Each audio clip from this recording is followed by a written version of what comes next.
Pomfret মাছ। Pomfret মাছ এইটা আজকের খুবই টেস্টি, আলু দিয়ে কাটা রান্না। নেই, এইটা দেখে নরম দেবো। মাছ, খুব সুস্বাদু। মাছটাকে প্রথম ফ্রাই করে নিতে হবে মশলা মাখিয়ে, তারপর তেল দিয়ে ব্যাস, তেলে সামান্য এবারে পেঁয়াজ আলু দিতে হবে। দিয়ে বাবা খালি খালি বললাম একটু কাঁচা তেলের গন্ধ থাকে।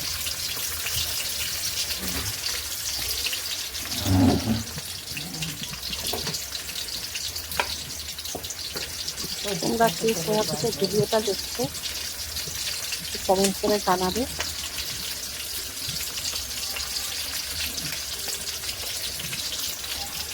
ভিডিওটা যদি ভালো লাগে তাহলে একটু শেয়ার করে দিয়ে যারা নতুন নতুন রান্না তারা এই রেসিপিটা দেখে রান্না করতে পারবে।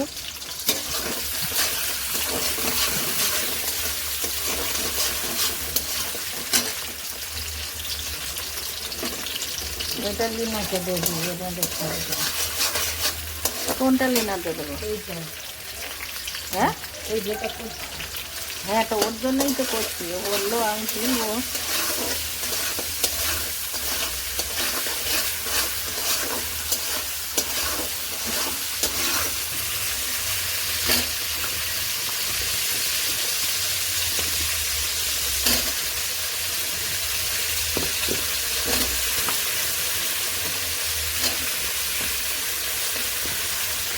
একটা ভুল করে শাক পড়ে গেছে, মনে করবেন না ওটা দেওয়া হচ্ছে।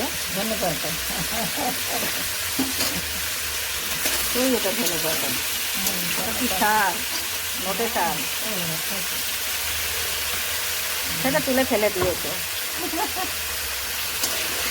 এখন নাড়াচুড়ি হচ্ছে, তারপর মশলা দেওয়া হবে।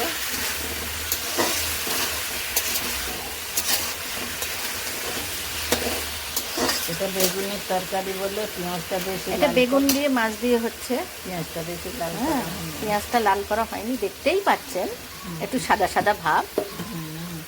এখনো মশলা ঠিক পড়েনি, জাস্ট পেঁয়াজ লঙ্কা তেলে দিয়ে তাতে আলুটা দিল, একটু নুন দিল, এবারে একটু হলুদ দিতে হবে। এইবারে হলুদ গুঁড়ো দেবে পরিমাণ মতো।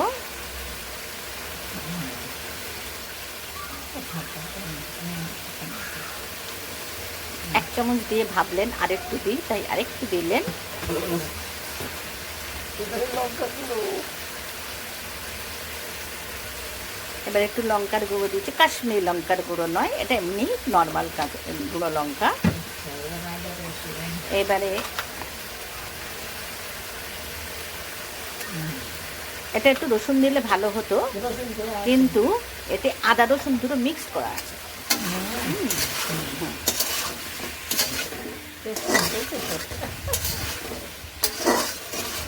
দেখছেন কালারটা কি সুন্দর এসেছে?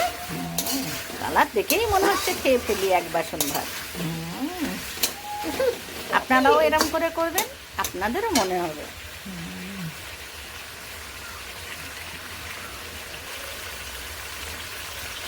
একটা টমেটো দিতে হবে।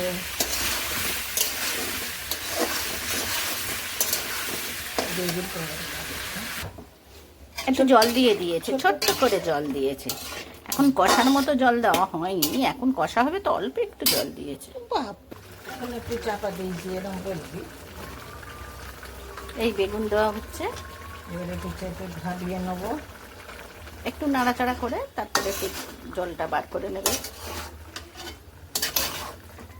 মাখা মাখা করে নেবে। তারপরে এখন কষা হচ্ছে, সবে বেগুনটা দিয়েছে তো মশলায় একটু লেপটি সেপটি করছে।